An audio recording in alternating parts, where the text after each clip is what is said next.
o'clock. We are over Trollness again.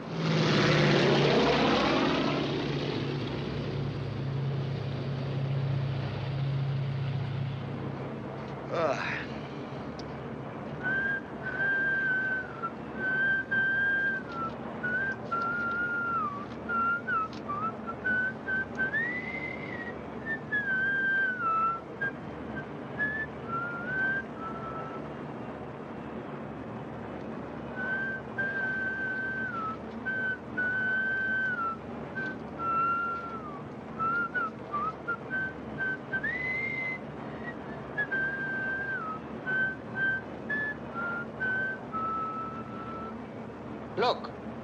Look! That flag. That's not ours. It's Norwegian. Let's go down.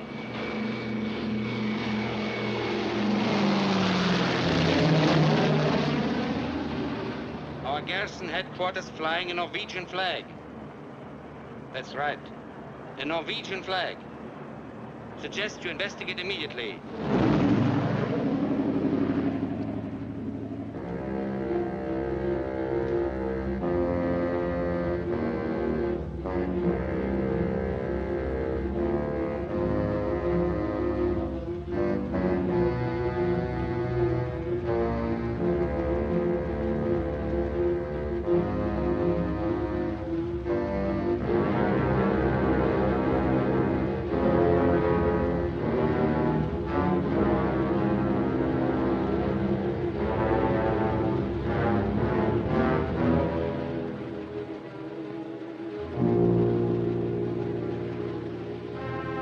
The sign of life.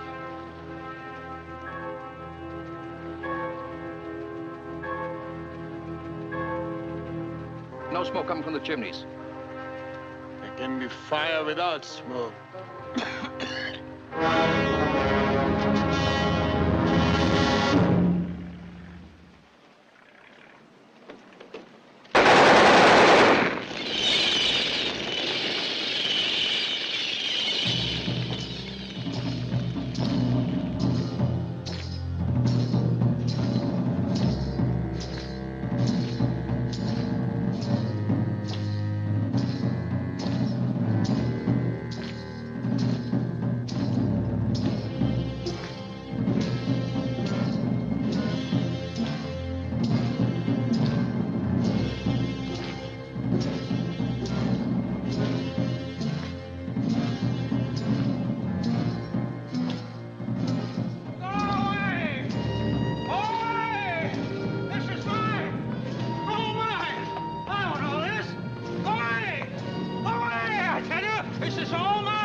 What happened here? What happened here?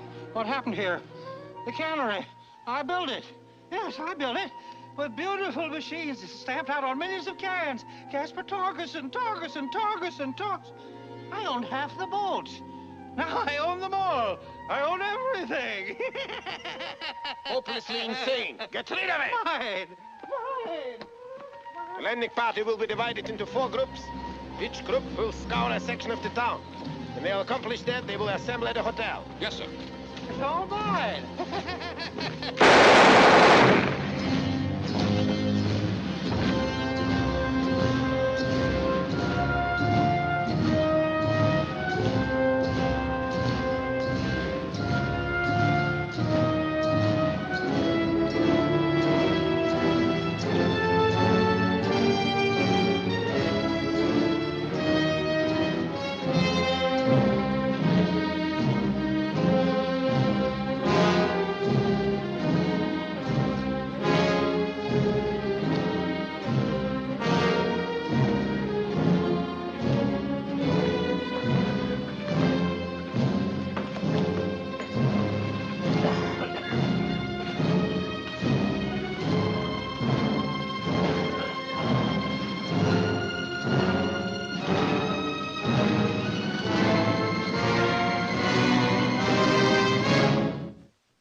Not too squeamish, Lieutenant. I would like to dictate a report. At your service, Herr Hauptmann.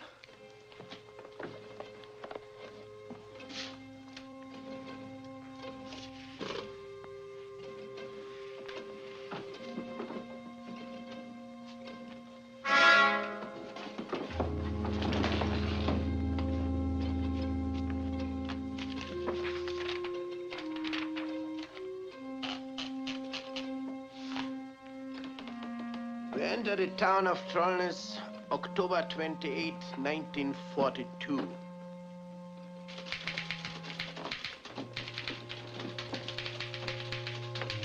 The former German garrison, commanded by Hauptmann K-O-E-N-I G. Hauptmann Kenny.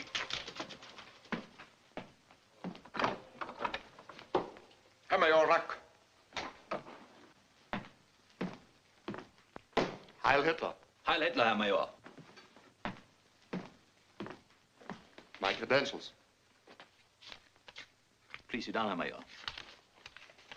May I offer my apologies for this surprise visit? I am a member of the Führer's bodyguard attached to the Academy of War Sciences in Berlin. Of course, Herr Major. Sit down, don't be alarmed. We have discovered that we obtain our best results by not announcing our arrival beforehand.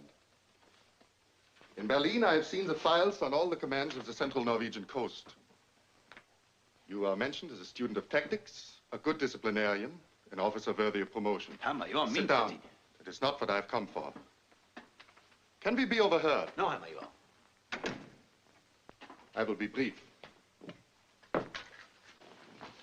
have stopped at every station between here and Trondheim. On one point, there's extreme dissatisfaction both in the general staff and in Berlin. It is the attitude of the Norwegians toward our troops. I've come here to correct it. I want all the available information concerning your town. Facts, figures, etc.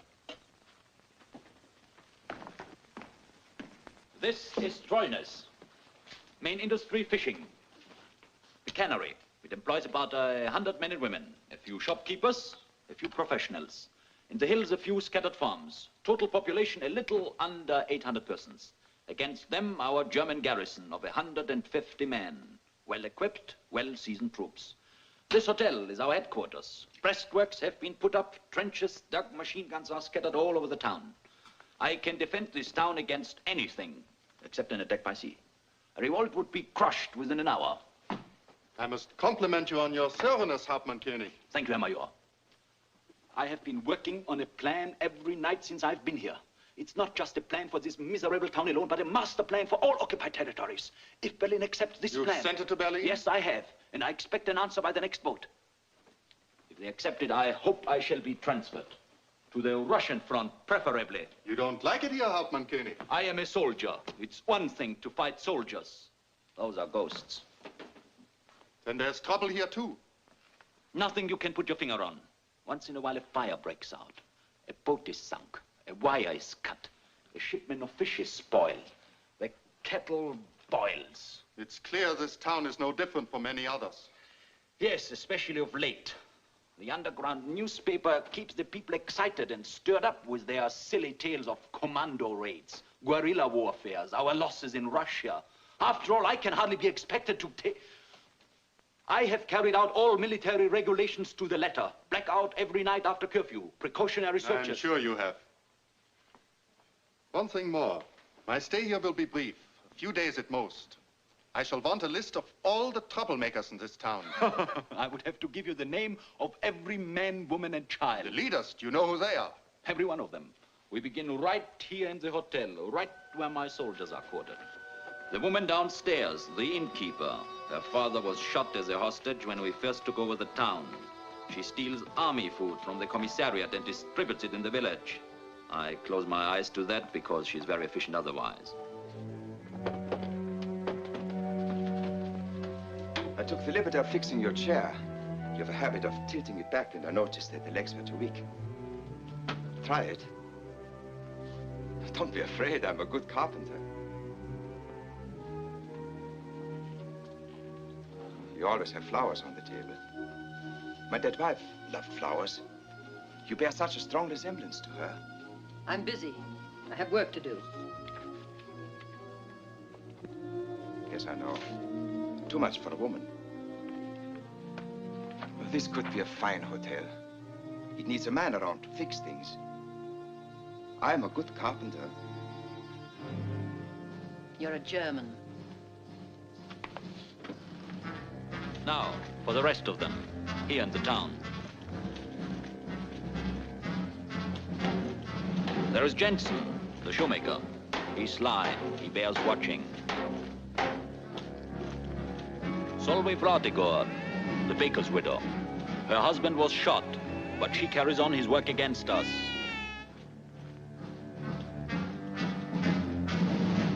Peterson, the butcher. He will run amok someday.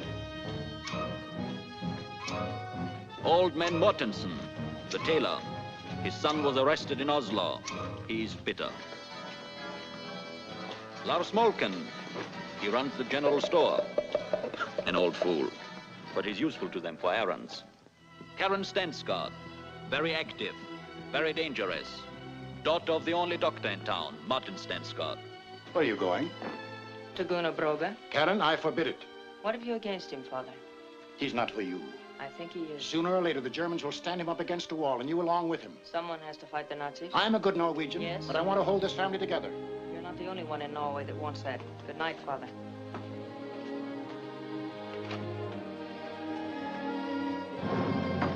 Few farmers, they are not very important. In the cannery, they are all against us. One with us. The owner? Of course. Who is the leader among these rebels? A man called Brogge, Gunnar Brogge, a fisherman about 30. Served in the Norwegian army when we first came in. Head of the Fishermen's Union, when they had one. Why don't you make arrests? If it comes to an open rebellion, I can assure you, Herr Major, within 10 minutes. We're 150 against 800. We could be 150 against 8,000. 80,000. We have guns, and they are afraid to die. This man Brogge, where does he live? Here, on the wharf, in this shack.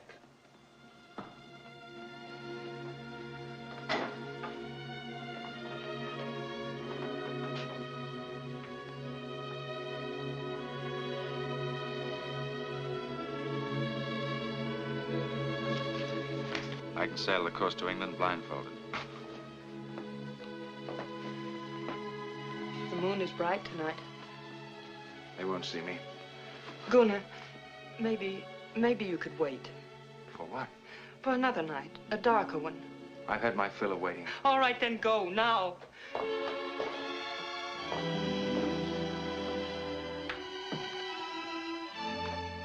Karen, you think this is easy for me? I can't stand it here any longer. More than 2 years now of the Nazi without striking a blow.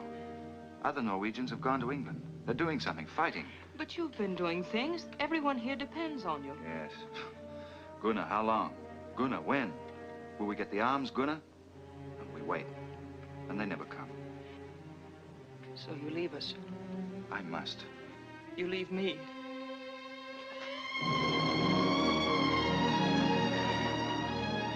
Go now, or I shall hold you.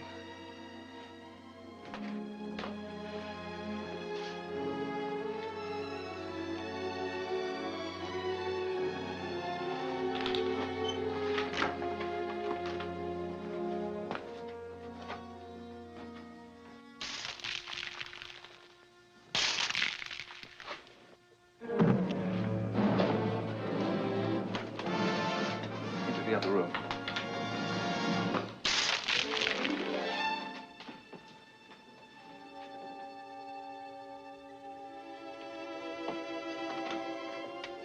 Gunnar! Gunnar! Karen!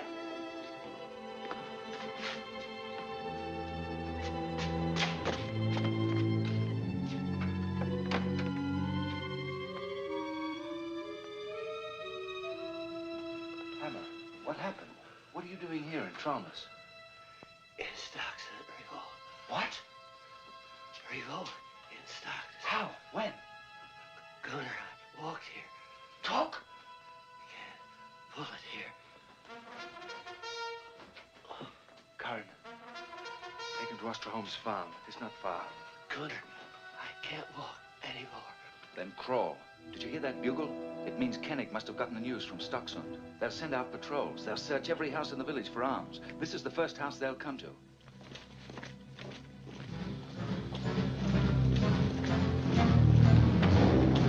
The patrol. Trap, quick.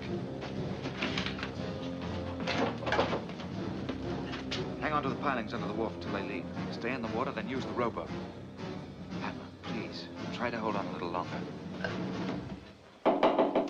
Open up in there. Open up in there.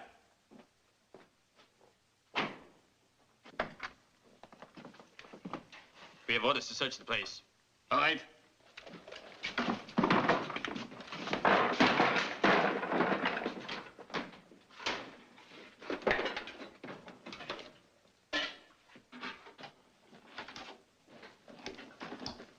Come here.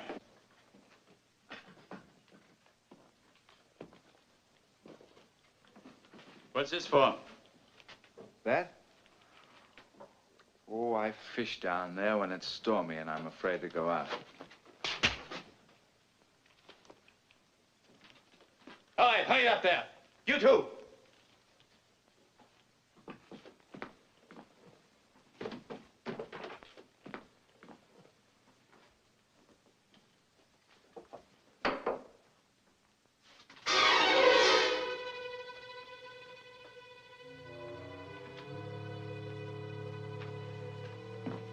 What's this? I was fixing my net. You banged so hard on the door, it startled me and I cut myself. Now, with your permission, I'd like to go to a doctor before I bleed to death.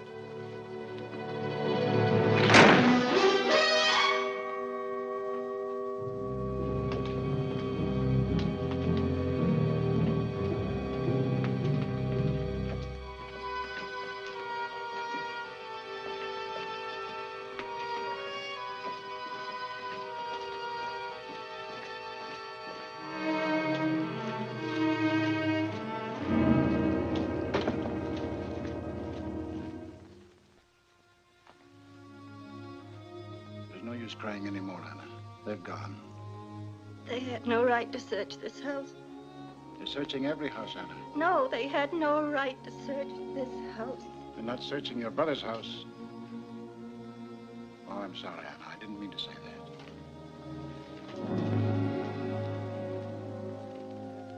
Anna, you'd better go upstairs and go to bed. It's after 9 o'clock. Marty, it's just, I want them to treat you with respect. You're a doctor. Doctors should be treated with respect. Yes, Anna, yes, thank you. Hulda, take Mrs. Sten's guide upstairs. It's after 9 o'clock. Oh, after 9 o'clock. The old days, we used to sit up till 11, sometimes 12. Well, Hulda, tomorrow we'll have to get this house a thorough cleaning. I hope that lamp which Johnny broke can be mended. It's such a beautiful lamp.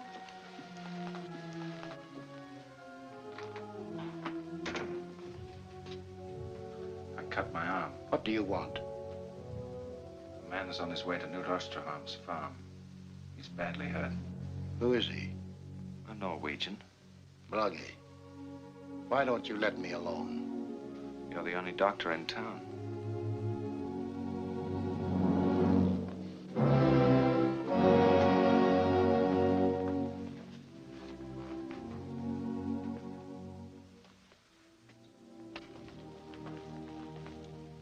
Let us understand each other, Brage. It is my duty to heal the sick. I go with you only because I am a doctor.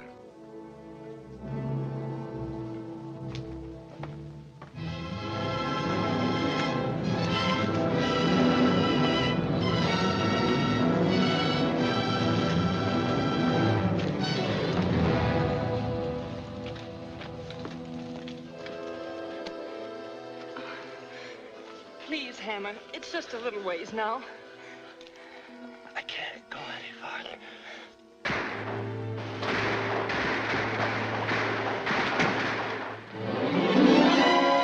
Send my daughter on a mission like this, maybe to her death. Dr. Stensgaard, please.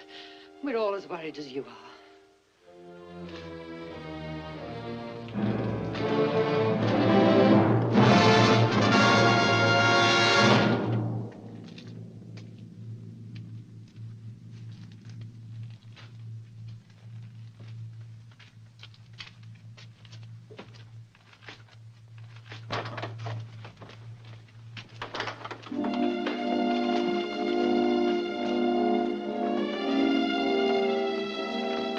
heard shots. Are you all right? You're wet, you're shivering, you're cold. Father, that man's in agony. You're wasting time. You must change your clothes, Karen. You'll be sick. Good, has some dry clothes for you.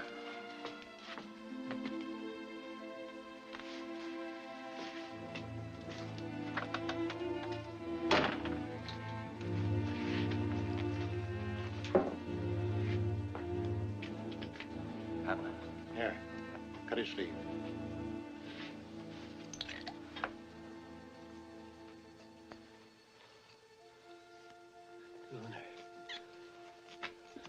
Luna. You're all right now, Hammer. You're all right. Listen.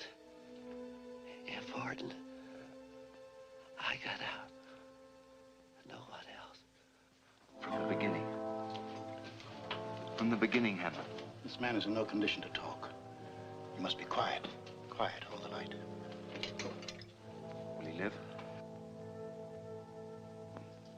I don't know. What are you doing? I'm putting him to sleep. Sleep, supposing he doesn't come out of it. Then let him die in peace. Hammer, listen to me. Are you listening? This is a human being, Broger. I'll ask questions. You answer. Skin's burned off his face. It's agony for him to move his lips. How did the revolt start? We got arms. They got arms. I've known you all my life as kind, decent people. Hammer, how did you get the arms? He's going to sleep. I could kill you for this. Hammer, you've got to hold on. How did you get the arms? The English. There.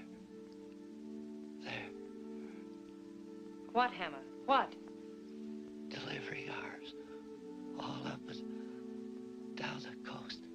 Not to us, they haven't. They will. Are you sure, Hammer? Hammer, are you sure? Yes. Sure. I'm sure.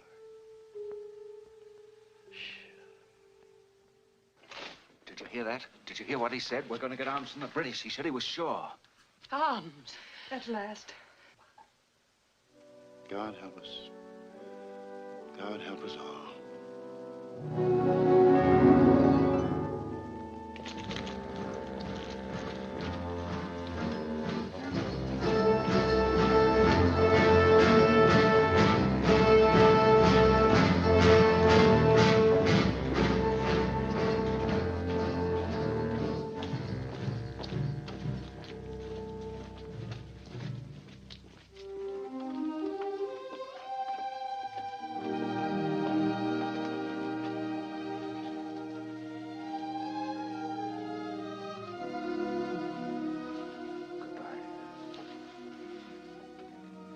How many mornings we said goodbye on these steps? Will there be one more morning, Gunnar? We must make arrangements to get Hammer across the border into Sweden. Before he goes, we must hold a meeting in the church.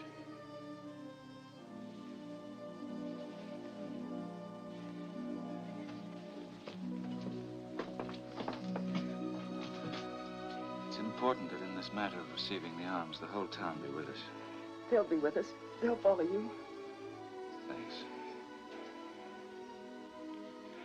All right, Gunnar. I'm through crying now. Karen, I gave you many reasons for wanting to go to England. I don't care now why you wanted to go. All I care is that you're staying. But there was one reason I didn't give you. Yes? You. I worried about you. I was afraid that if anything happened to you, I might lose my head. Then I wouldn't be of much use anymore. But now I stay. Now I've got to stay. Karen, if we're going to fight, we have to be like steel. Yes, Gunnar.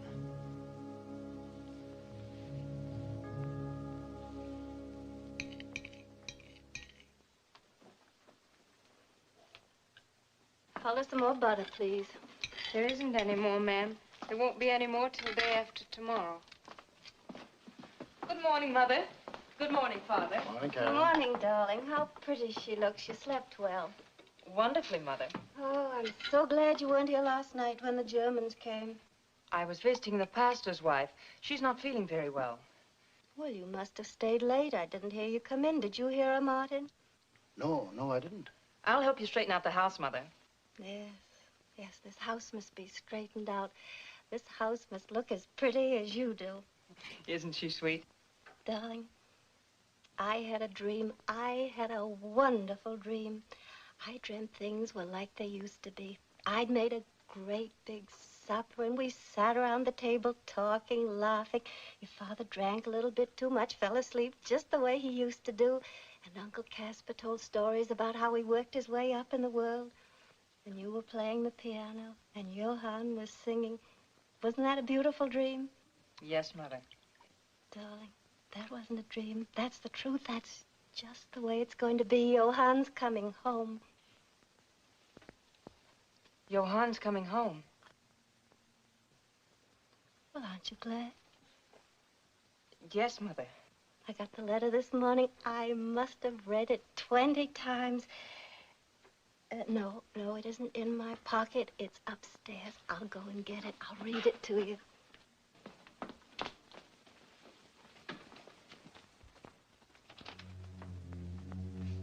I didn't even know he was coming until your mother got the letter this morning. I didn't send for him. Who did? Your uncle. Birds of a feather. Helen. Johann is your brother. In Oslo in 1940 when the Germans came, he was one of the first. He didn't know what he was doing. He knew. His whole world was crumbling. He was bewildered. I've seen men stood up against a wall with the Germans. They had more to lose than he did. Wives, children. Their world was crumbling too. They weren't bewildered.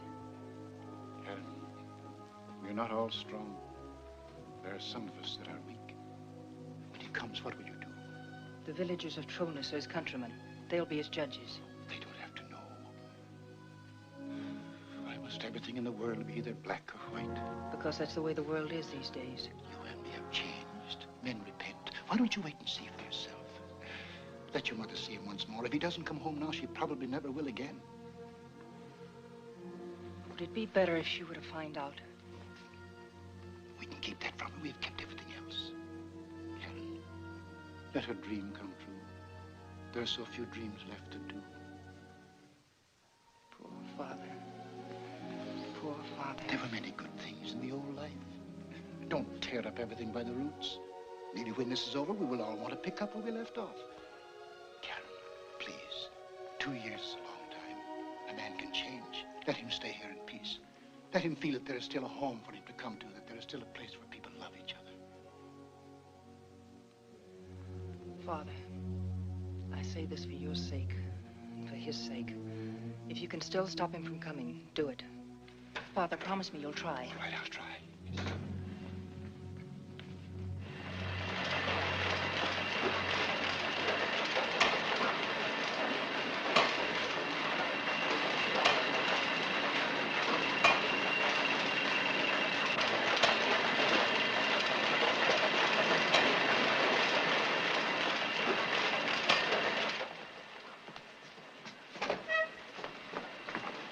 Why do you come here to see me in the middle of the day?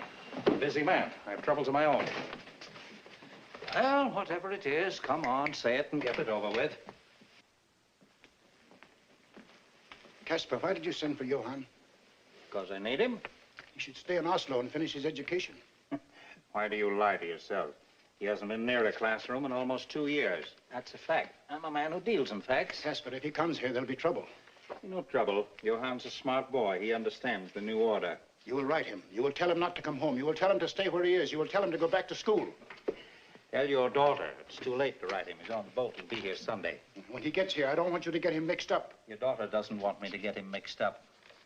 I want you to let him alone. Your daughter wants me to let him alone. If anything happens, I'll hold you responsible. Why is Karen so worried about his coming here? This is a peaceful village.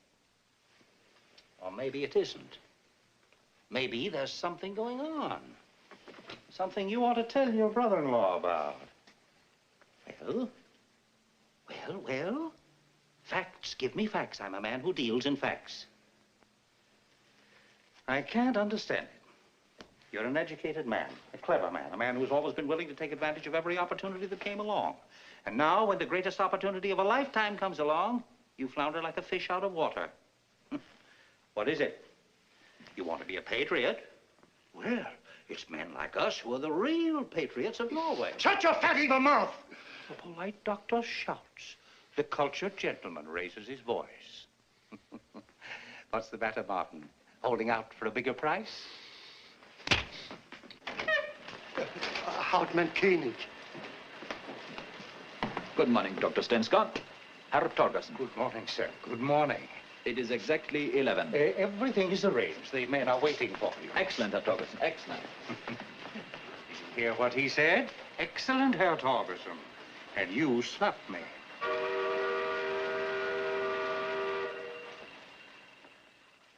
There have been incidents in this cannery in direct defiance of the official order of the German High Command. Let me remind you how the order reads. The economic life of a country occupied by German troops is to continue. Everyone is to remain at his position and continue with his work as before. Any acts to the contrary are sabotage. I have been lenient heretofore.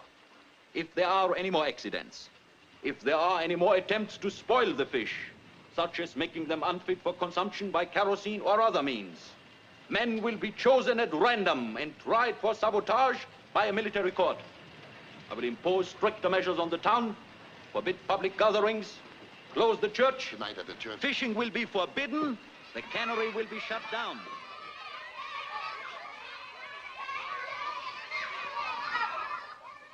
We got arms from the British. We were told to wait for the day the entire coast was armed. We couldn't. We were betrayed. Some quisling must have told the Germans the guns were buried in our gardens. They came as searching parties. Then it started, house to house, the men defending themselves. What else could they do? Possession of arms meant death anyway. It was like a bloodbath. They offered us a truce on their terms. We told them to go to the devil.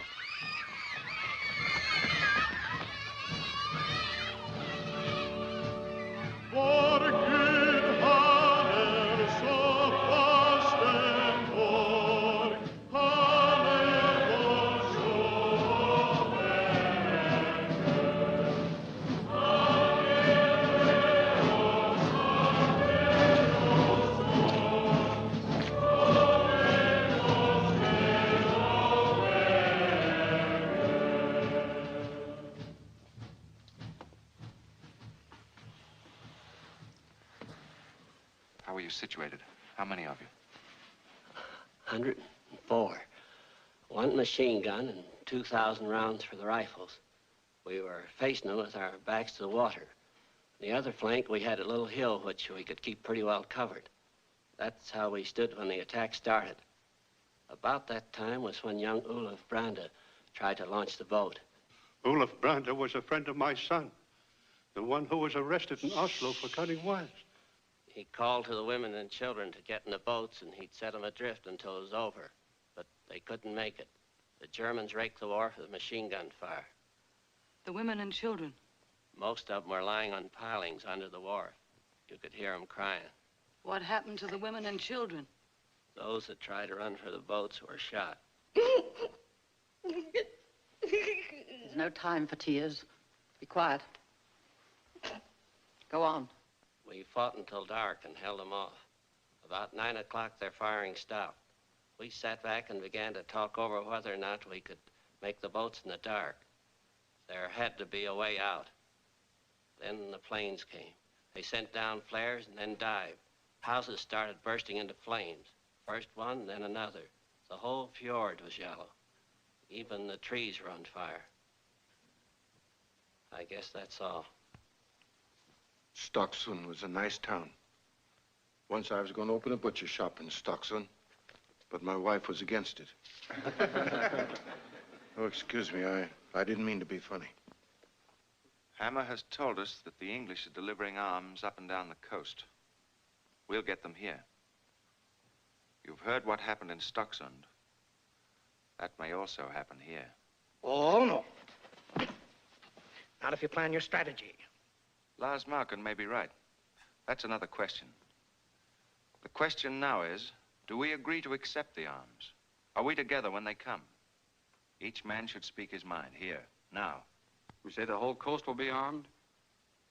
Yes. Then what is there to speak about?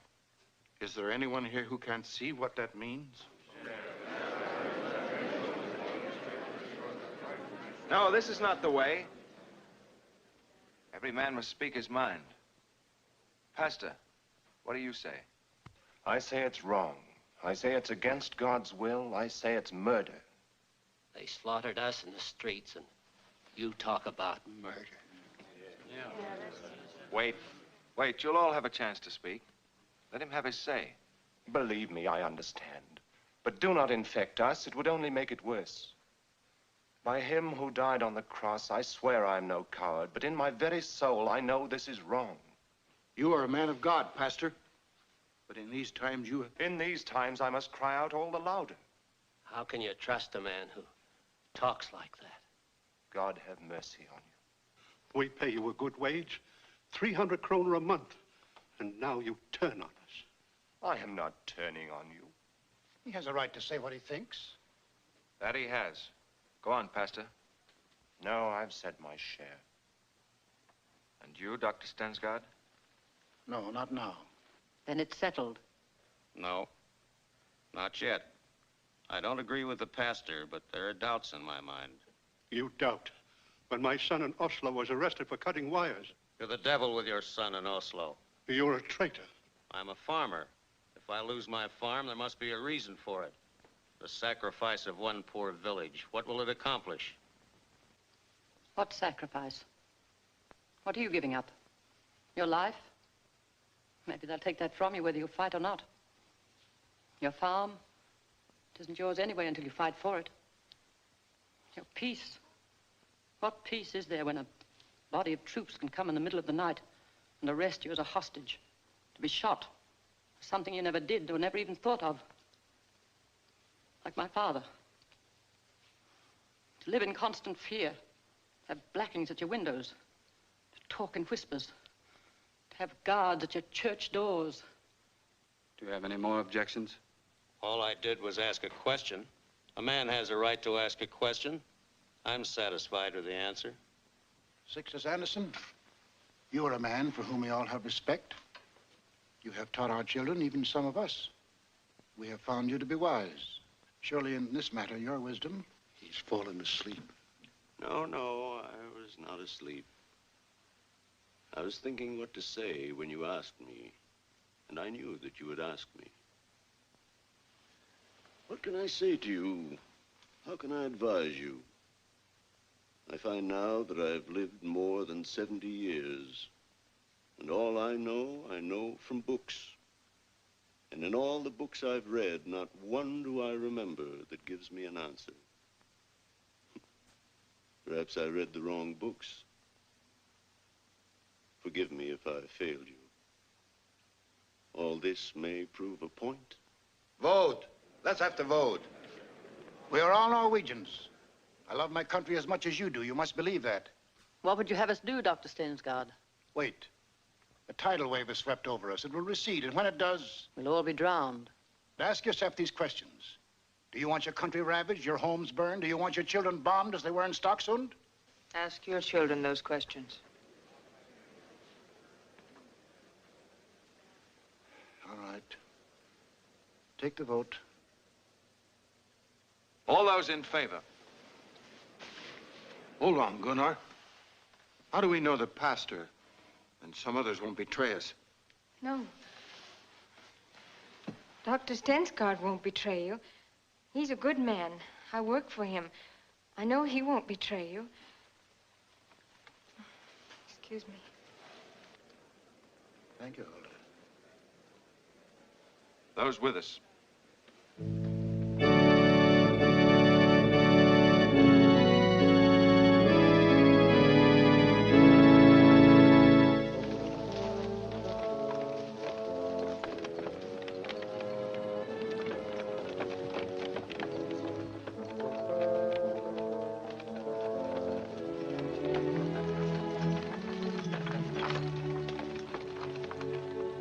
Try to go any further than Olson's farm tonight. It's too rough on a wounded man. Good luck.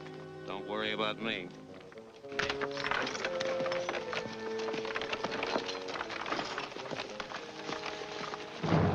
Just a minute.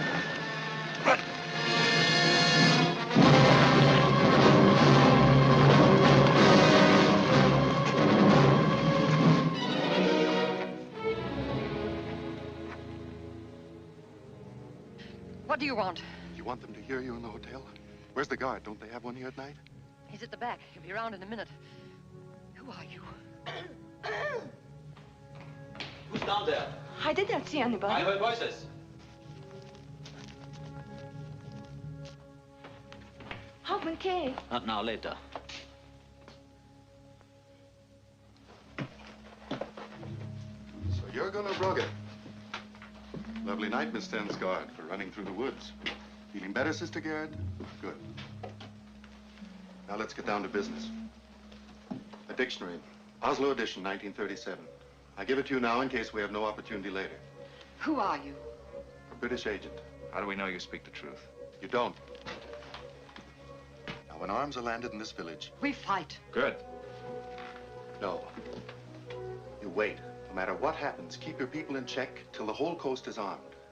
Beginning tomorrow, you will have a man stationed every night between midnight and 4 in the morning on the plateau, about half a mile up from the hotel. He must keep a watch out to sea to a point due west to the center of the village. Due west to the center of the village, yes. He will be signaled by a British ship lying 12 miles off coast. And then? He will answer the signals with a light of 20 candle power brilliance. 1 flash for yes, 2 for no. 10 seconds between answers. For each word, we will flash 2 numbers. The first designates page number, the second the number of the word on that page. So 212-9 would mean page 212, the 9th word. Will you remember all that? If I don't, she will. She's a very educated girl. Due west, 20 candle power. 1 yes, 2 no. 10 seconds between answers. Page and word numbered in dictionary. Correct. You see, she went to college in Oslo. When does this happen? Don't ask me. I only carry the news. An Englishman in that uniform. How do you do it? Do I ask you how you catch fish?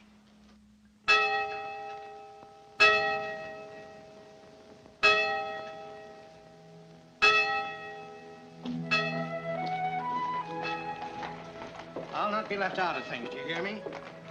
Why wasn't I asked to the meeting with Hammer at Osterholm's farm? I'll make an issue of it. Look here, Gunnar. Why don't you let me in on things? Reason. I demand a reason. Should I talk to him that way?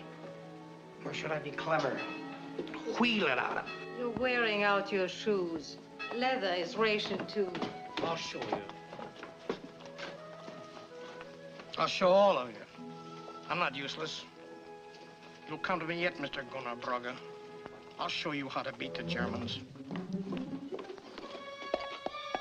Going up the hotel, start shooting.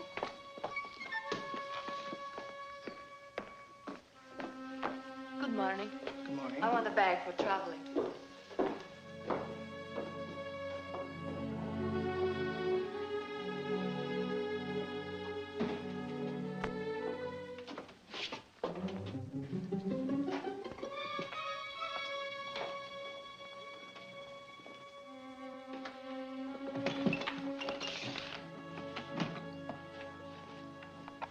Is this the best you have got? This is all I've got. How much? Norwegian or German money? I get paid by the Germans. 22 marks.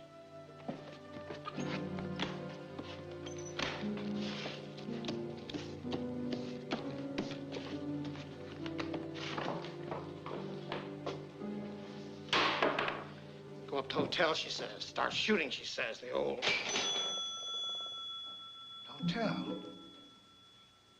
Say, maybe that's not such a bad idea.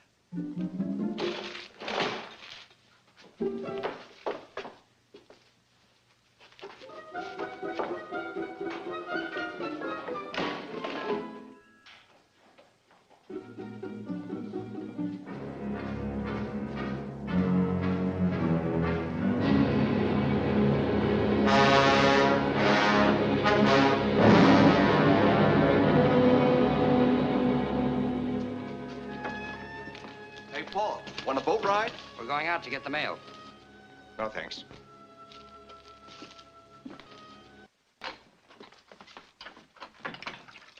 Put the breakfast on the table. Put you on the towel. There's one on the bed. Thank you. Is there any news from the town? What are you doing here? What do you want? What do you want? I'm sorry to disturb you. You thought I was somebody else. You remember me, don't you? The shop and the bag. Well, what about it? Did I pay you too much or too little? Oh, no, it's not that. I wanted to talk to someone. Someone who'd been down on the continent since I was there. I heard you were Polish. I have a cousin in Warsaw, and I thought perhaps you might be dressed. What was your cousin's name? His Malkin, same as mine. Sit down. Give me your hat. What a beautiful new one it is. Do you mind if I dress? Is there any trouble in the town? Trouble? Why should there be trouble? Tell me about your cousin. I know a great many people in Warsaw. Well, I think. Was he a Pole or a Norwegian? What was his business there? Well, Was he in Warsaw during the siege? You must not ask me questions. At least then tell me why you come to see me. I wanted you to help us. To do what? Well, I thought, see you living in this hotel with the Germans, you might have information. What kind of information? Oh, we could use all kinds of information. Like, for instance, number of guns, where they placed, have they got a wireless? What do you want that information for? Well, you see, everybody in town thinks I'm useless. But I'm not. I thought if we could bring them in. Me? Will you help us? What makes you think I'd do this? What good would your filthy money do me here? You think I'm crazy enough to get mixed up in anything like this? I'm leaving here today. They promised me. Well, I don't know. I just thought I... Oh, you fool, you fool. Go before somebody finds you. Go. Do you want me to give you away? Wait a minute. How did you get in here? To the corridor window. Well, if you don't want to get a good beating, you better go out the same way you came. You wait here. I will go and see if there's anybody in the hall.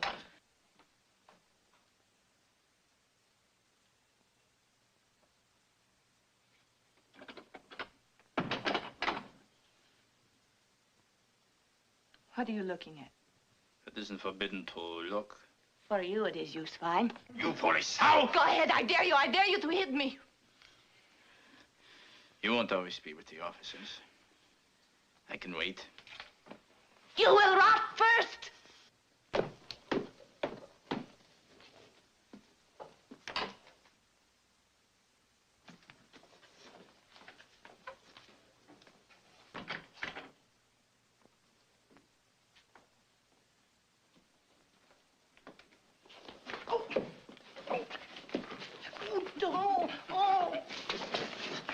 Hello, Grandpa. Oh, muscles.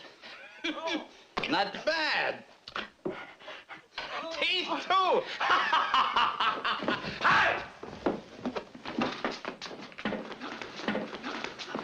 What's your hurry?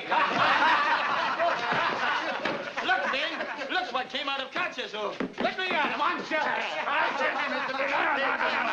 No, wait a minute. Here, before he dies, he's got to tell us the secret of his success with the ladies. Let me go, before I tell you what I think of you. What every honest man thinks of you. Quiet, everybody. All right, Grandpa, tell us.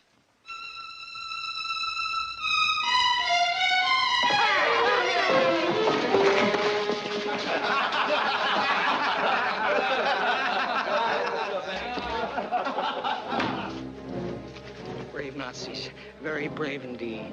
But not so brave when you're patrolling at night. I watched your faces. Somebody slams the door and you think it's a shot. And how do you sleep at night? Not very well. And why? Because my Norway has a fighting tradition. There was Eric the Red. There was Ibsen. You're dealing here with giants. I could have told him all those things.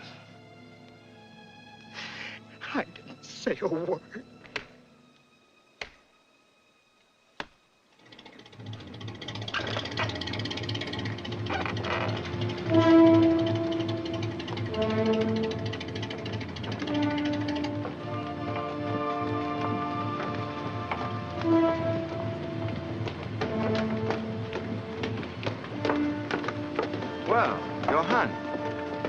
remember me, don't you? Oh, of course. How are you, Brogger? Fine. I didn't know you were coming home. He surprised us. Oh, surprise. Well, that's the best kind of a visit. I'm sorry we have to hurry. His mother is waiting.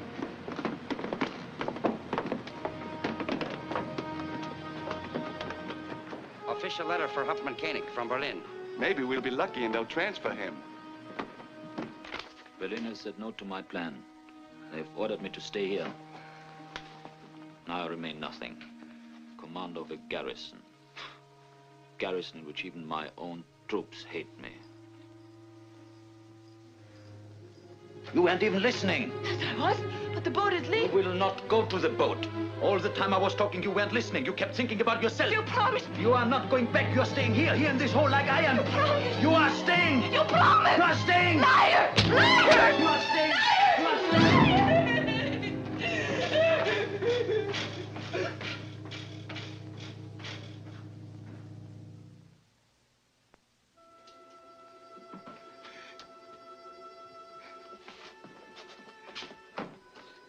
Draw the curtains, please, before someone sees me in here. Weren't you taught to knock before you enter someone's room? Please don't be angry with me. Help me.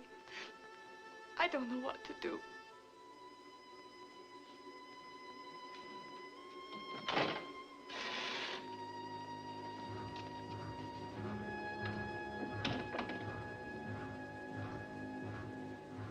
The Hauptmann was quite upset with you. You hurt? Yes. You're Polish, aren't you? Yes. What are you doing here in Norway? Well, you see, at the time the Germans took my country, I was in Berlin on the stage. Then they wanted me to work in a factory. After all, they said I was only a Pole. I told them I was an actress. Then they said that before I could act anywhere again, I would have to prove my loyalty. And to prove it, you agreed to come to Norway. They promised I would only have to be here a little while. Now, I have been here almost 2 years. What do you want me to do about it?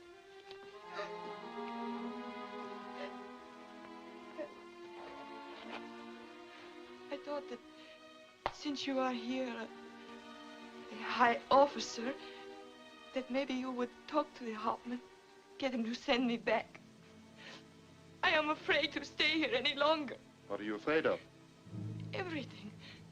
The soldiers, this town. There is something going to happen here. I feel it. One day, a man came up from the town and wanted to know if I would help them. Did you report him? No. Why not, if you're loyal? I'm not loyal. I'm not anything. I hate them. I'll have you shot for such talk.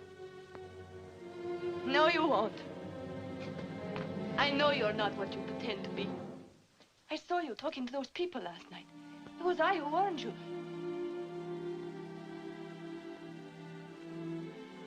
I can't risk the fate of a whole village just to help you. What must I do? You could do a lot.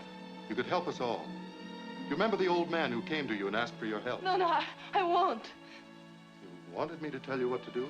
I am not going to get mixed up in anything that will get me killed. I want to get out of here alive. Are you going to speak to Hauptmann Koenig for me? No. Do you want me to speak to Hauptmann Koenig now, before your boat leaves? I could do it so easy. Only a word. One little word. You'll find my shirts in the top drawer. Will you bring them here?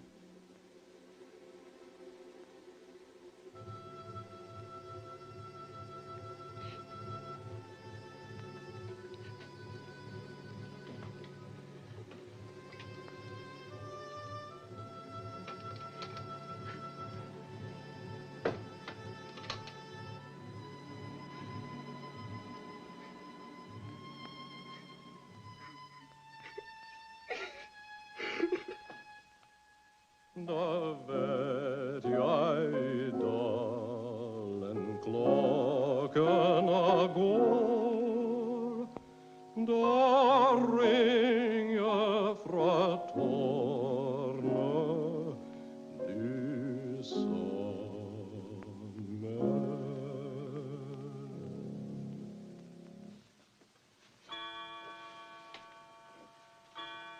o'clock and we're still up just like in the old days. I'd like to make a toast. Father, Mother wants us to drink a toast. Oh, I'm sleepy. No, Martin, you're drunk.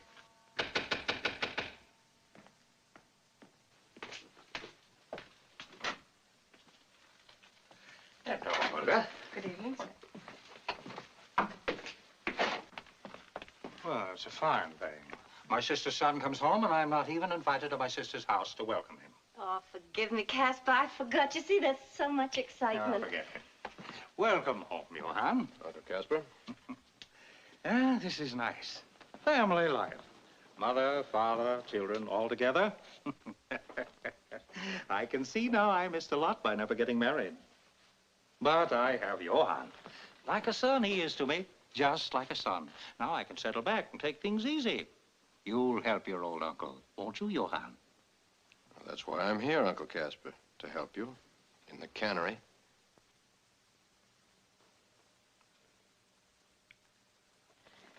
Casper, we were just drinking a toast. Will you join us?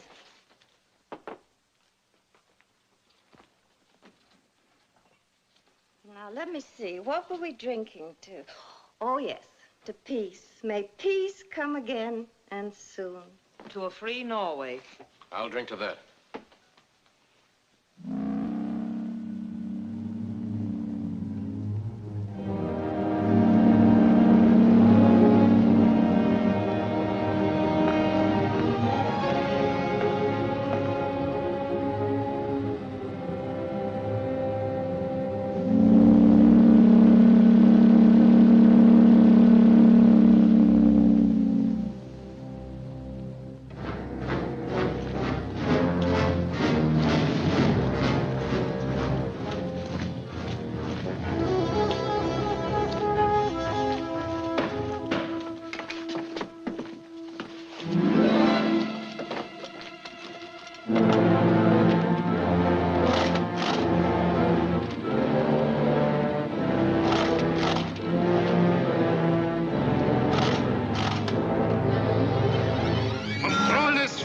Blankets. Controlness 300 overcoats. Controlness 800 pair of shoes. From Trollness 100 tons of fish. Controlness milk. Controlness eggs. Controlness butter.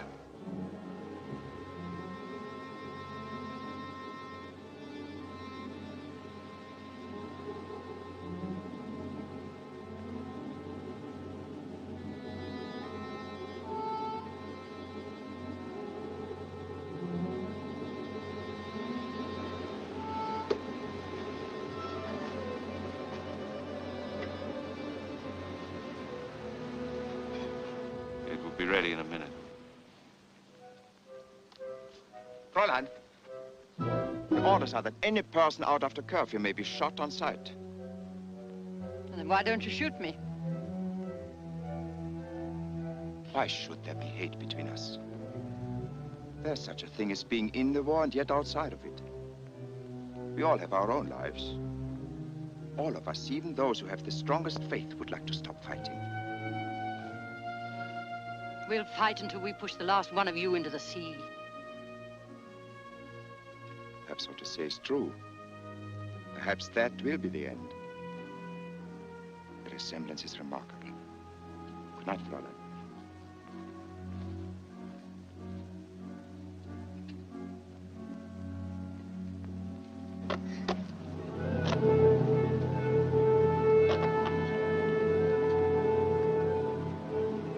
The 56th watch.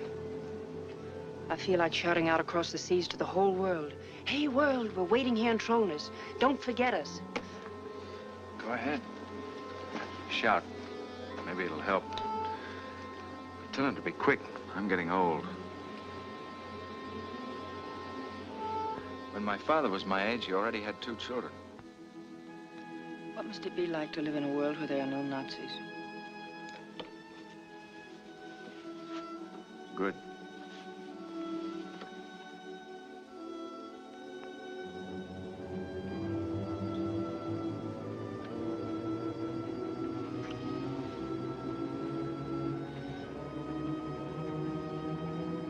I might have been a German guard. At a time like this, you've no right to think of yourselves.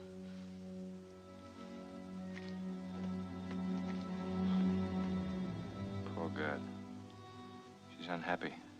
I would be too if I were in love with a German soldier.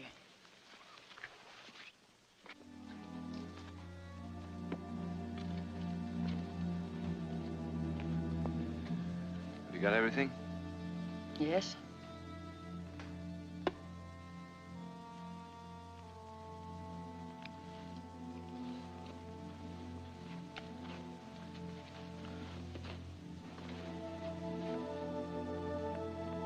Why don't you go home? We'll stand your watch with him. It's lonely out here. Sorry I was angry.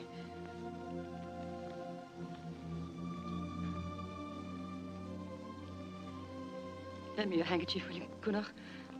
The glasses are dirty.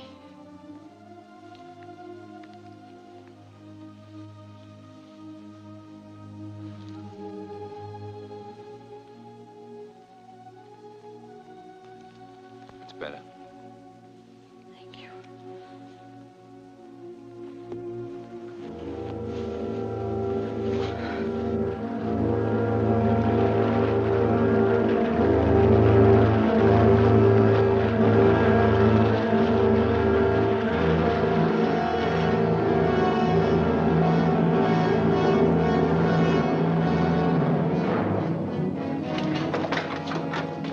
They've come. They're here. Stack them over here, man. So the British captain says, look, there's Norway only 4 miles away. Must be quite a place in peacetime. Captain says it's quite a place now. Karen, you should have seen that wonderful big fisherman of yours. Collar up, cap pulled over the eyes, face streaked with salt water. There he was, squinting dead ahead through the spray.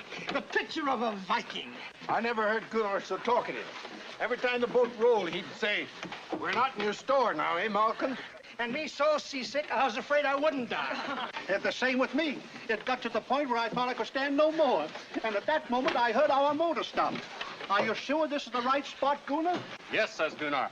I marked it yesterday on the side of the boat. Did you have any trouble finding the sub? No. I had the good fortune to be looking in the right direction. I saw it all. First, a white line of breakers, and then something like a fish in the middle. When all at once, she was up, not 50 yards away, with a lot of sailors pouring fast out of the hatch, training a light and a deck gun on us. And then we heard a voice calling, Broga, Gunnar, are you there? That was Ruck. He was the first to greet us. You wanted to know when we'd deliver the arms, he said? Here's your answer. The last night in September. I knew he wouldn't forget us. He didn't. Ah, clever woman you have in Sister Gerd, he said. Kiss her for me, will you? And the beautiful Miss Densgaard, too. Now to work. I want to see what our friends sent us. I wrote down every box as the quartermaster was calling out their contents. Read it. 15,000 rounds of 50 caliber ammunition, 100 hand grenades, 300 bayonets, 300 rifles, and 4 light machine guns. And don't stop to count them, he said. I don't want to say anything. We should be glad to get that much. But still, it's the old story. 4 machine guns against the German army. That Osterholm, always on the gloomy side. Here, Karen, feel how light that is. Does no one here remember Stocksund? Sure, we remember Stocksund. But in Stocksund, they were betrayed by a Quisling.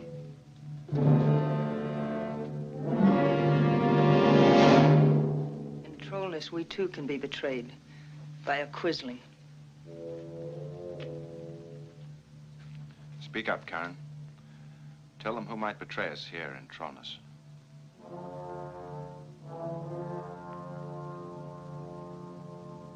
My brother.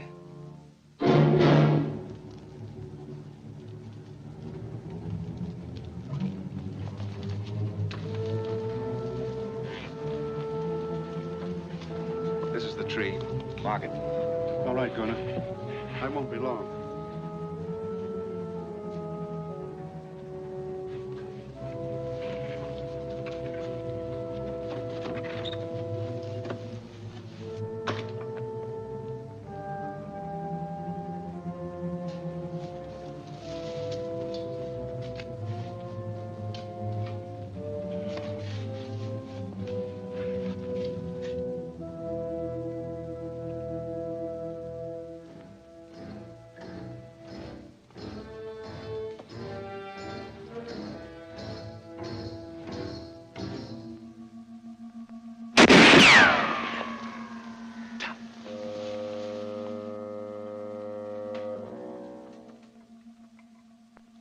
flashlight. It shot it right out of my hands. Where is it? I don't know. I shouldn't have lit it. That's bad.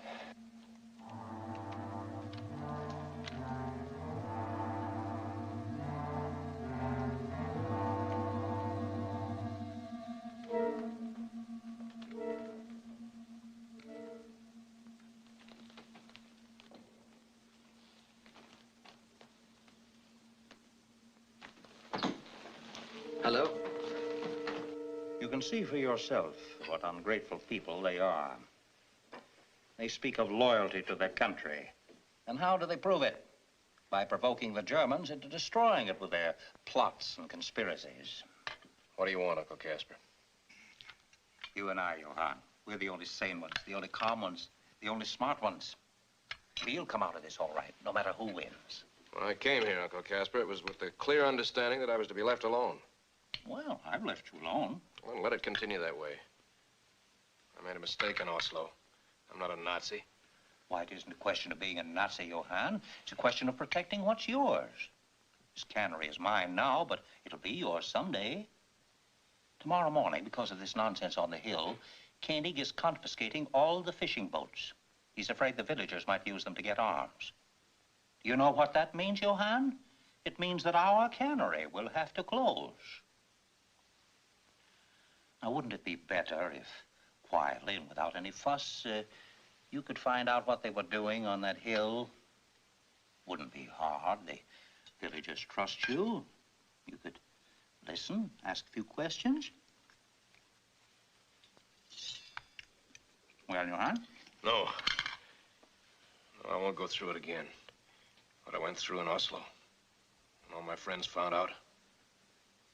What will you do, Johann? I'll go away to some other town. All right. Let's deal in facts. 1, travel in Norway is forbidden without a German visa. 2, it would be very simple for the people of Trollnäs to find out you were a traitor. 3, the Nazis consider you one of them. They don't like traitors either. They shoot them.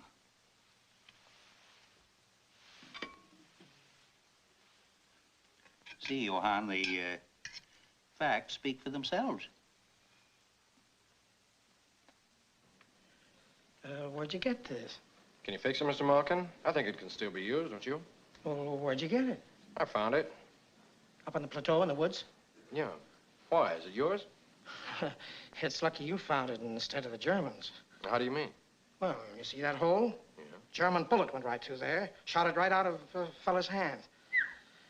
Oh, what a night. My back's almost broken. Hauling all those supplies from the plateau to the big ravine. From the plateau to the ravine. From the plateau to the ravine.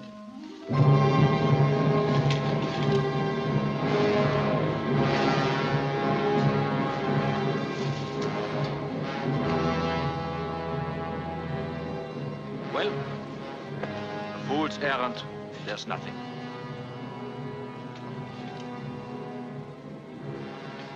I told you word for word what Malkin said. It's not my fault. Lucky for us, Karen warned us in time. Her own brother. Maybe it wasn't such a fool's errand. Lieutenant, the following measures are to be carried out immediately. Confiscate their fishing boats, evict the schoolmaster, and convert his home into a blockhouse. All restrictions on our troops are to be lifted. They are free to do in this town as they choose. There will be trouble, Herr Hauptmann. That's exactly what I want. Your son, Anna. He's a traitor. Father. It's time for her to know. No, what, Martin? He's a traitor. Ask him why. Maybe he'll tell you.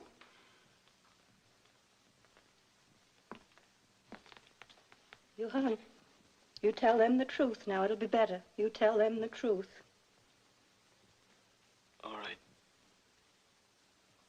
When the Nazis came into Oslo, I had to make a decision. And I thought... You thought of yourself before you thought of Norway.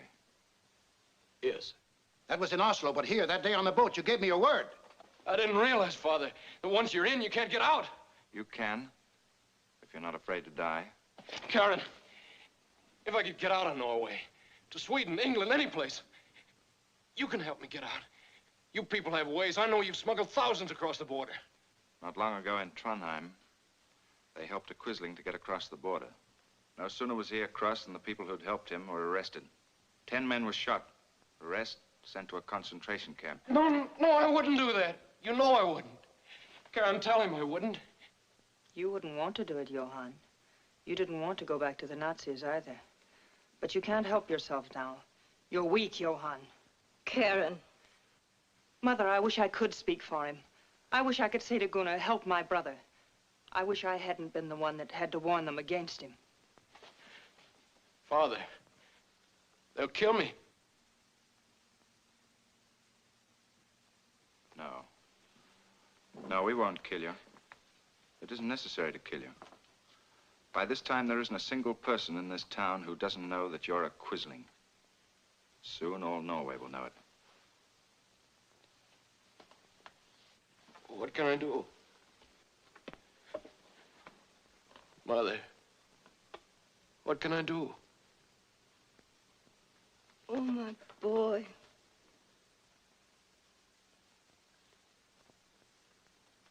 I don't know.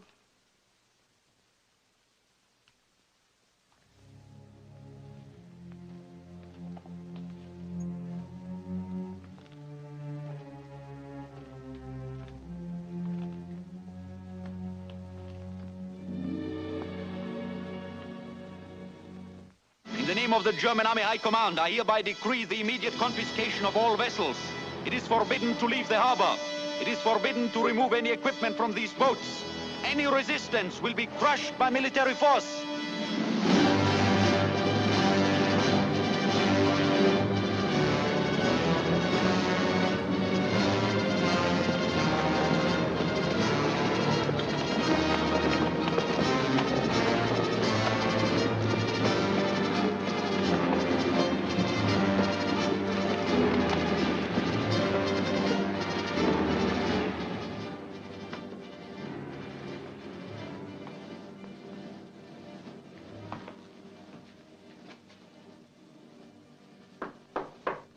Come in.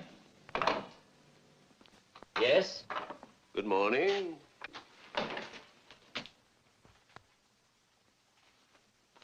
Good morning.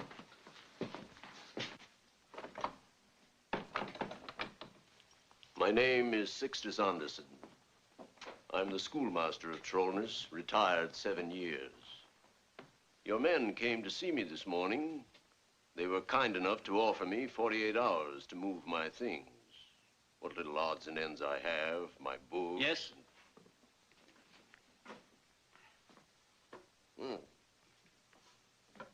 You mind?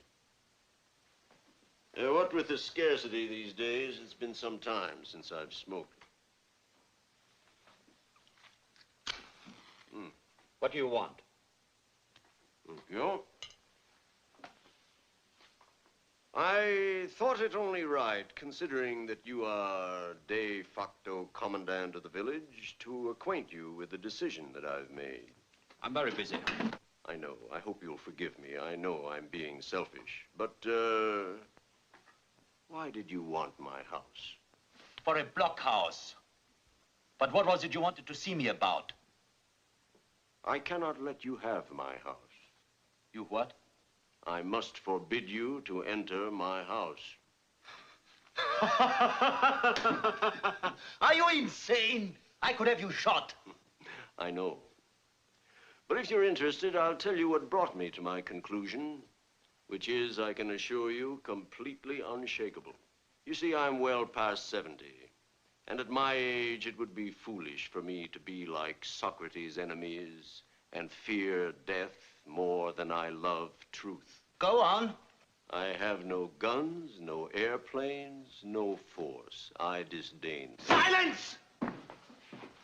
What you don't understand is that the individual man... Quiet, you fool! The individual man must stand against you like a rock. Will you stop? No. If I were afraid, there might be hope for you, but I'm not. There are certain things you cannot take away from me. What is mine is mine. Do you think you can stop the working of my brain and my heart? We are not animals, we are men. That is the foundation of law. You cannot win. Where are your courts, your judges, and your juries? Until you bring them forward, I must forbid you my house. He forbids! He forbids!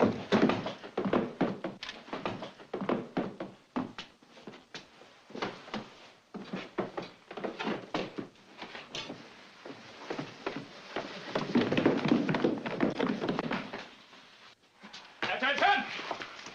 Attention!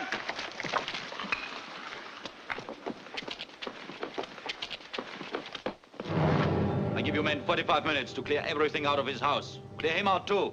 We have no room for philosophers. Take all of his belongings, take them to the public square, and burn them as a lesson to the others. They must be taught to obey. That's an order. Stag! Arms! Don't you got us? We'll catch him.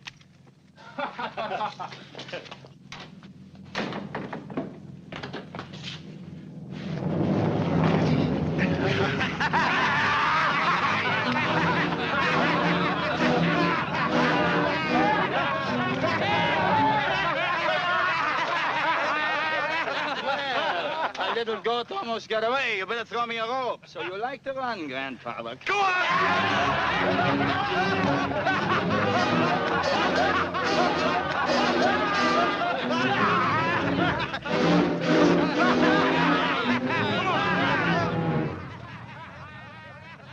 After you've been here for a while, you'll get used to it.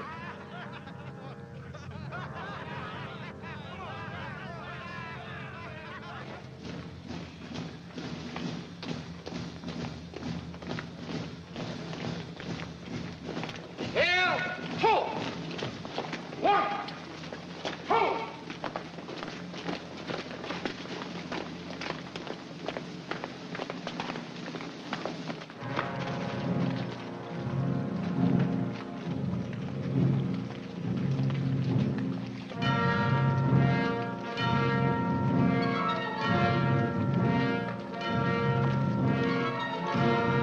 The professor has so much in his head that he doesn't need his books anymore. He asks us to distribute a little knowledge among all of you. Here's some knowledge for you, my friends. Here's some knowledge. Knowledge for you. Yeah.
Ja, vi älskar detta land som stiger fram. Fören vill övervanna mängden tusen järn. Älskar, älskar dig och tänker på vår far och mor, och den sagan som sänker drömmer på vår jord, och den sagan som sänker drömmer på vår jord.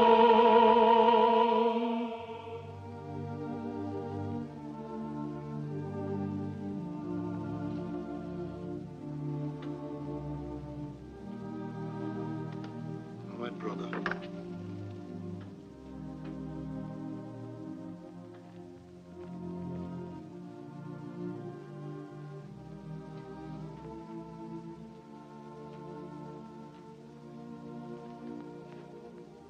You must forgive us, Sixter Sandston, for not helping you. But you see, if we had, then all our hopes... I understand. Is this why you came to see me? To explain? Yes. And the others? They've asked me to speak for them. I'm a fool, brother. We all think that you're a very brave man. Still a fool. Koenig is a fool, too, but I, a worse one. Thank you for coming.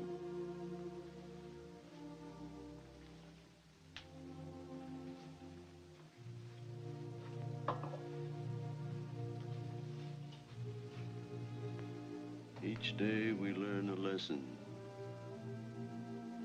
What is the lesson for today, Stensgaard?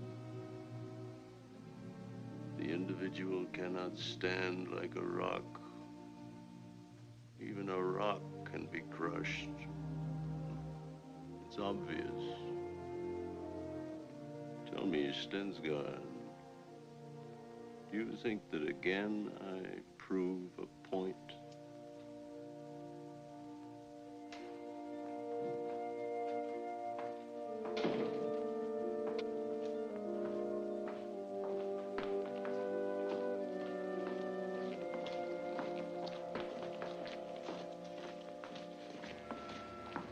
Another patrol.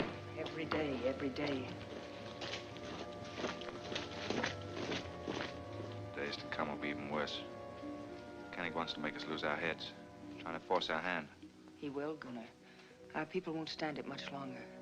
Soon we'll have to fight. There are some of us who won't come out of it alive. Every battle must have its dead. We've been lucky, Karen. We've had 2 whole years together. Time's measured differently these days. A day is a year. In a way, this war's been good to me. Because of it, I met you. We must be ready for whatever happens. The plans have got to be well laid. Tonight we'll meet in Osterholm's cellar. I'll go back and tell those inside. You notify the others and I'll meet you at my house. No, I'd better go home. It's a lonely house now. All right. I'll pick you up there.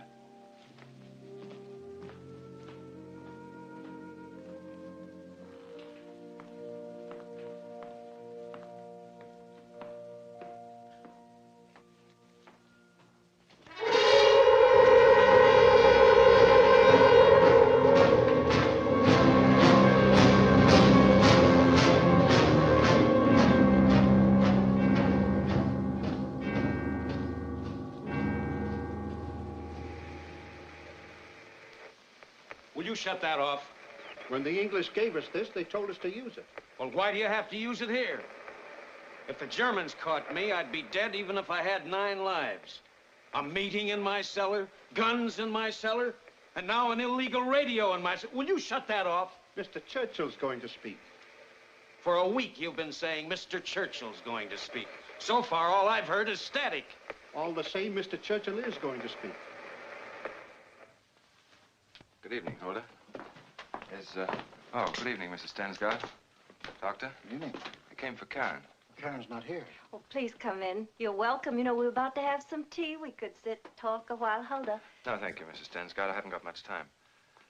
I left Karen about an hour ago. She was going to meet me here, and we were going on together to Osterholm's. An hour ago? Well, then perhaps you'd better go and find out. Oh, no. She's probably stopped someplace to visit, perhaps with Gerd, and went on with her. We're holding a meeting, Doctor, in Osterholm's cellar. We'd like you there to help us plan. Me? Yes. I'll wait for you if you like. Oh, no, you go ahead. You go on. All right. You know where we are if you change your mind. Good evening. Good evening, Mrs. Stensgaard.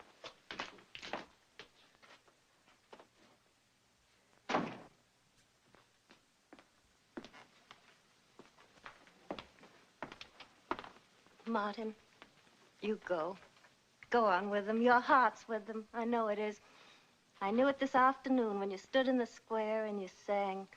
And I knew it here all evening when you were silent. I knew what was on your mind, what was in your tongue. Martin, I want you to go with him.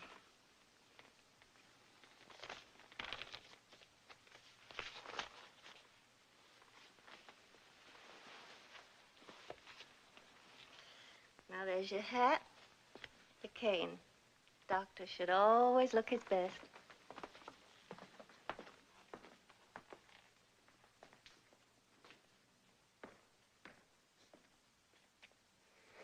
I'll go and look for Gunnar. That's all we need. Somebody to go out to look for someone else. You shouldn't have let Gunnar go out. He was here. He should have stayed here. Then why didn't you try to stop him?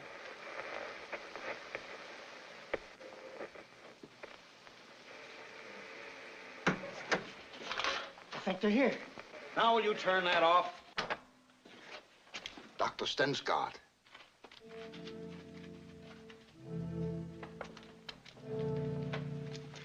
I brought my wife. I hope you don't mind. You're both welcome.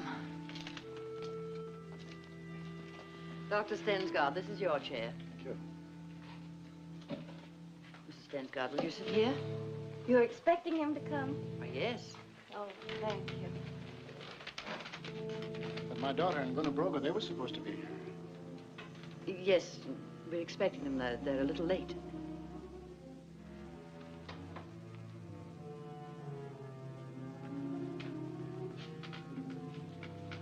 It's raining. Yes. Oh, that's pretty shawl you've got on. Did you make that? Yes. Don't you think it'd be a good idea for you to turn the radio on?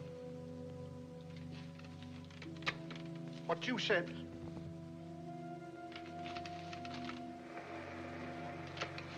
Mr. Churchill's going to speak.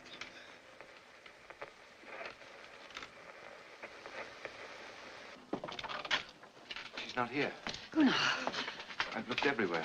Every house, every street. When you came to my house, you told me she'd gone ahead with Gerd. I remember quite clearly.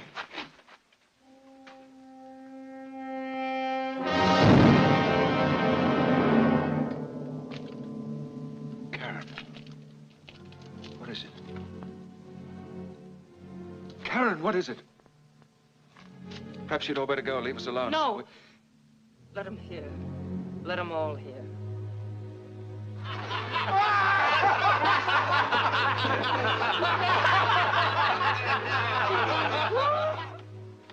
I know the man. I know him.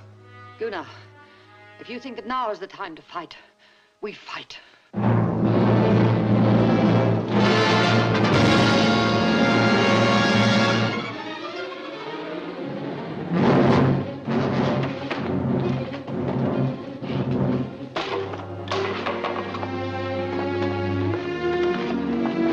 Gunnar, listen to me. listen to no one. You're going to throw away everything we hoped for, struggled for, just to be revenged. Gunnar, all over Europe, this happens to many. They go on. Happened to you. That's all I know. That's all I want to know. I didn't have to tell you. I could have kept it from you. They killed Gerd's father, Solvig's husband. Why am I any different to them? Why am I? I'm human. Is there a man in Norway who wouldn't kill for this? Yes, there is such a man. Gunnar Brogge. Gunnar Brogge is our leader. The people of Trollnäs trust him. There's still a chance for them to win if he doesn't throw it away. He said himself, in these times, we must be like steel. Like steel. Were they just words, Gunnar?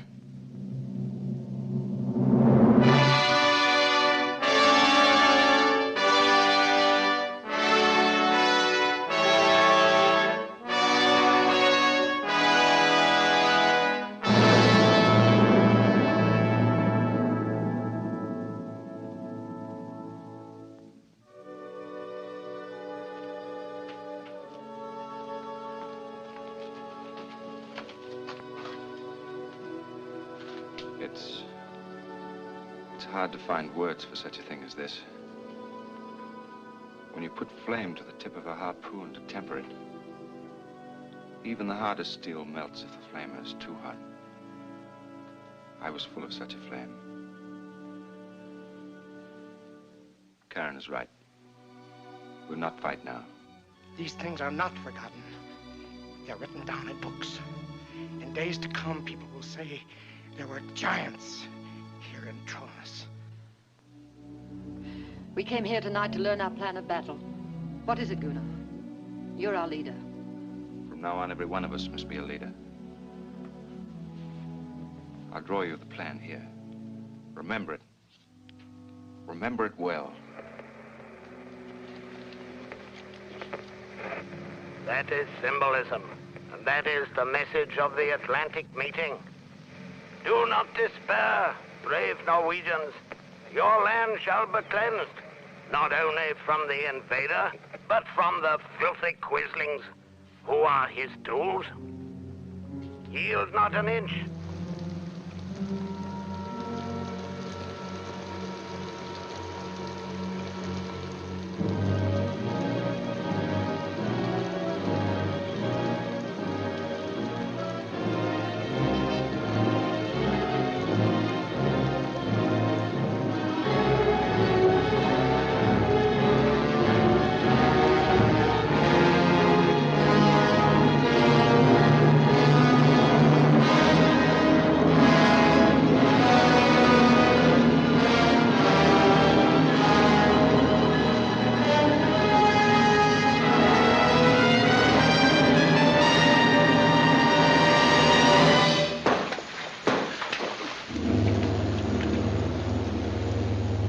German soldier has been brutally assassinated.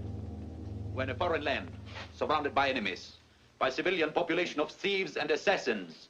But the fatherland stands with us. I want you to remember, the honor of the Third Reich lies in your hands.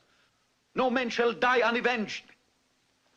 There stands the self-confessed assassin, the depraved product of a degenerate democracy. That a man like that could have such a son. But the life of one Norwegian is not payment enough for the life of a German soldier.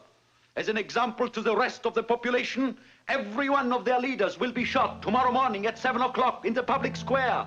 Their bodies will be buried there, and their graves will serve as a reminder to slave populations that there must be complete submission to the master race. They will dig their own graves.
Nothing to forgive, Father. I saw their faces. I had to kill. I had to. If it hadn't been you, somebody else would have done it. The noose was drawn too tight around our necks.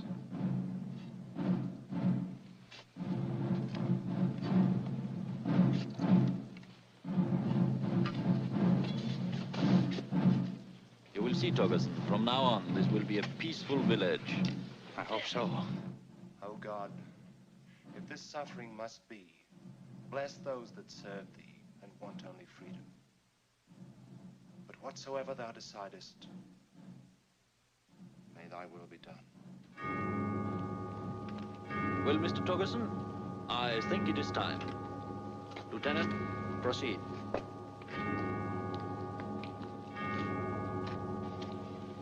Lay down your shovels.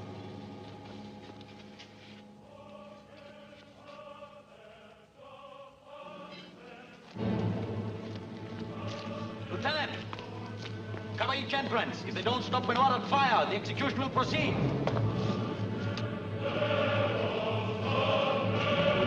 This time, Koenig's guns won't stop them. This time, none of them are afraid to die.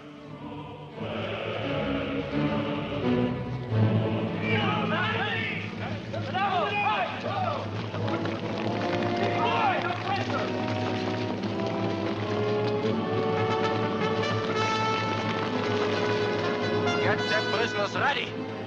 Out!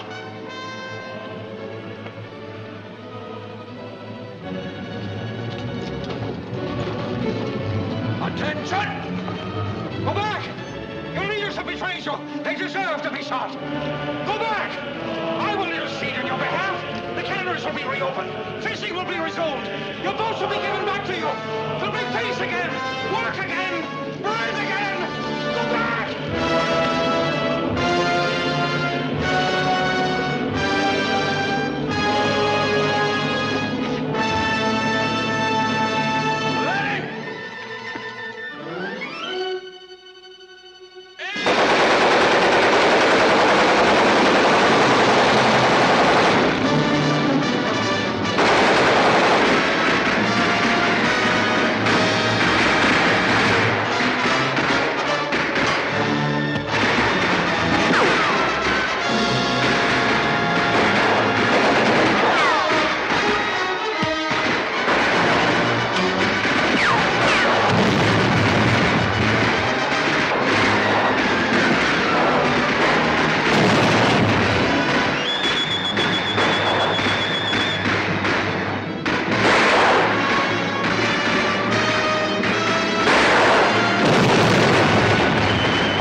Headquarters. Yes, sir. Lieutenant, revolt. It's come. They have arms. Dispatch reinforcements to all posts immediately. Hold sufficient force to protect hotel in case they break through.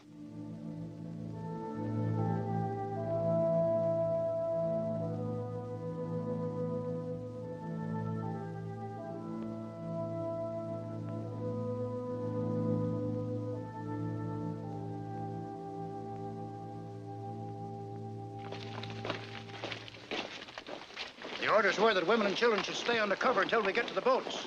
The order was the women with children get under cover. I fight. Excuse me. Our detachment. Our detachment. This is Hauptmann Koenig. Revolt. They have got arms. They will break through to the boats.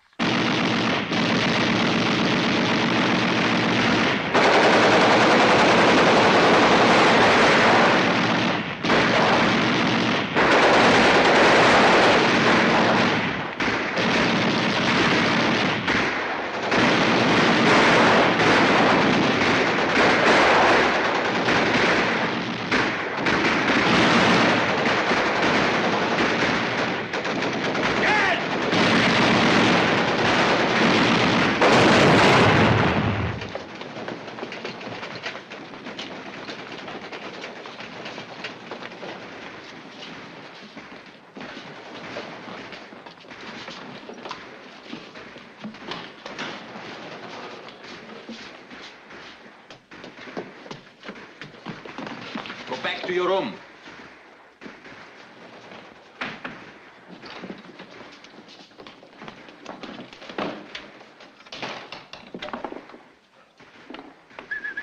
Blockhaus. Blockhaus, Blockhaus. This is Haupt von Koenig. Blockhaus, Blockhaus. Blockhaus. Blockhaus, Blockhaus, will you answer? Corporal! Your corporal is dead. We're coming up to get you next. Free Norway!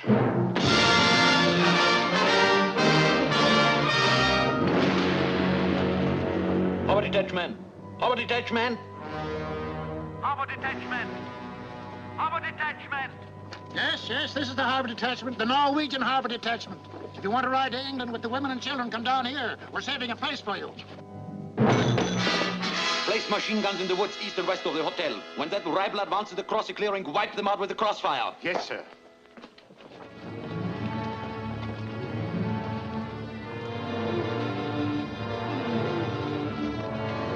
Is this what you wanted? Thank you. Here's the rest of your instrument stuff. Martin! Martin! Martin! Martin, goodbye.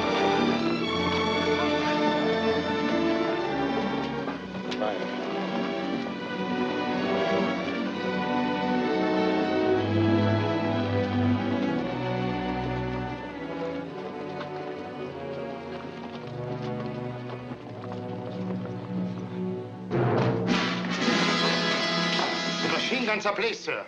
The enemy is heading this way. There are many of them. Radio to Trondheim. Tell them I want planes.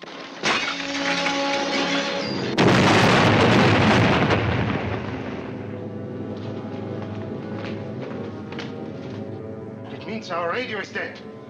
They'll never get beyond the clearing. The machine guns on the flanks will cut them down. You don't know. You didn't see them. They kept coming and coming. Check the east wing. Attention! Our outposts have been wiped out. The radio is dead. We are cut off from the outside. If we succeed in holding this hotel until 4 o'clock, until the patrol plane flies over Trollnäs, we'll be able to communicate with the outside. We'll get reinforcements. We are German soldiers. Soldiers of our Führer. These are rebel. They must not win. They cannot win. Heil Hitler! Heil Hitler! Leave me alone! I want to make a speech to the German army, I have ordered you to your room. to the invincible German army, to the master race, to the conquerors of the world, to Hauptmann Koenig, the father of the Koenig clan. You're frightened. You, remove the body, then report down here. You will take care of the wounded.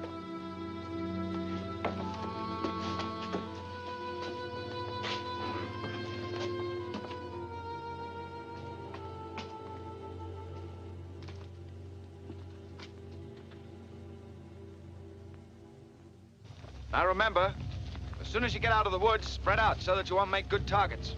Walk slowly. Don't fire until they do, then charge. We'll keep our surprises for them until later.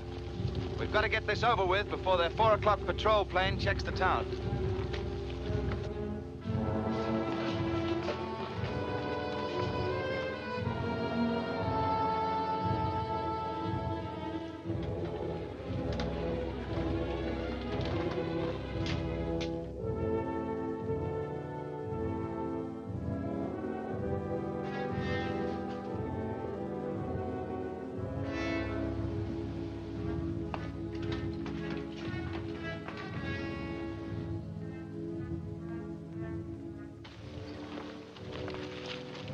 Goodbye, Gunnar. We've said goodbye before. We're still alive. Just in case, when this is over, one of us is not around and the other gets to England. Only the women and children and the wounded will get to England. But I thought your plan was for the rest of us to follow them. No, we stay here. These fascists will never drive Norwegians out of Norway. Those of us who come out of this alive will take to the hills. Fight on from there until we drive them out.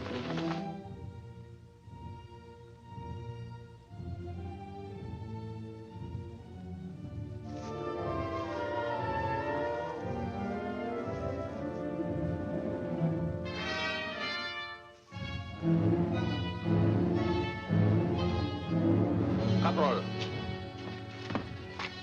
hold your fire until I order it. The crossfire from the machine guns I've placed on our flanks must not fail.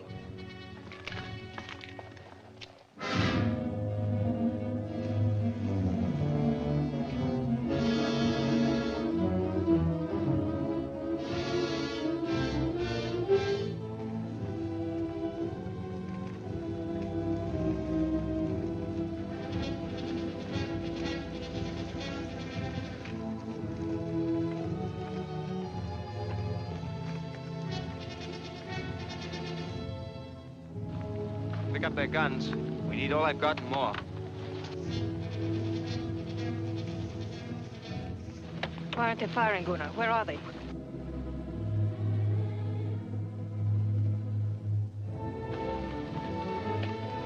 Norwegians! Go back! It's a trap! They got machine guns on both sides of you! Gunnar, it's Johan. Go back! Go back! How can we trust him? Keep going. Keep going! Keep going! It's a trap!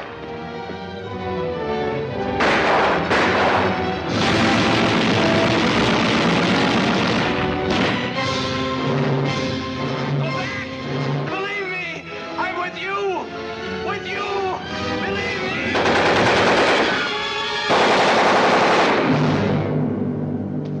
Osterholm. Take some men and cover the woods on the right flank. Lars, you cover the left. You've got to get behind the German machine guns, do you understand? The rest of us will charge just as soon as we hear your fire.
say it now. Stop me!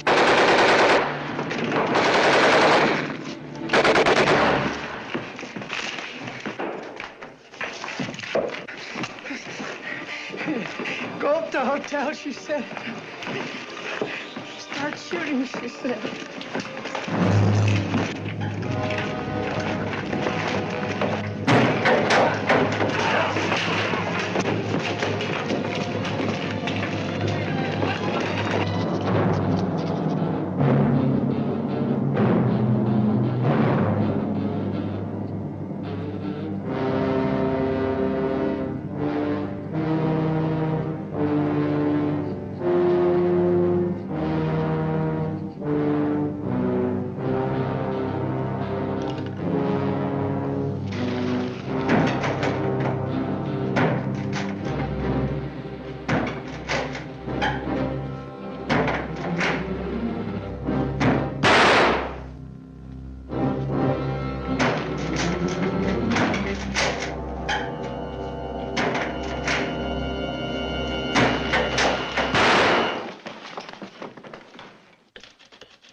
We entered the town of Trollness on October 28, 1942. Thorough investigation disclosed the fact that no one was left alive on either side. Former German garrison, commanded by Hauptmann Koenig, evidently fought a battle of annihilation with the people of Trollness.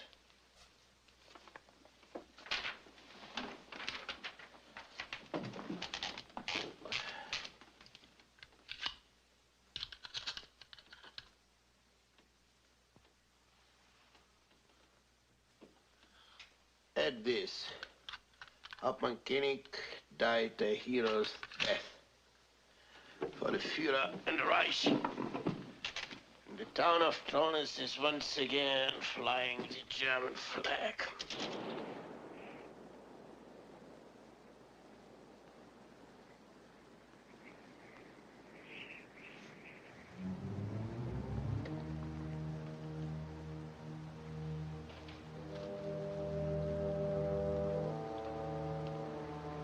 See anything? One of their soldiers is sending up the German flag.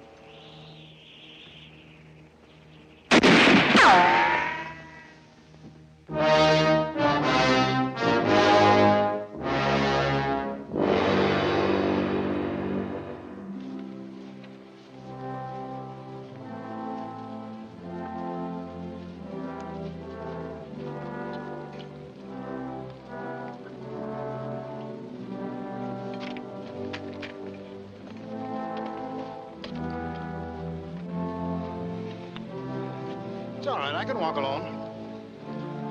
No, you don't have to. If there is anyone who still wonders why this war is being fought, let him look to Norway. If there is anyone who has any delusions that this war could have been averted, let him look to Norway. And if there is anyone who doubts of the democratic will to win, again I say, let him look to Norway.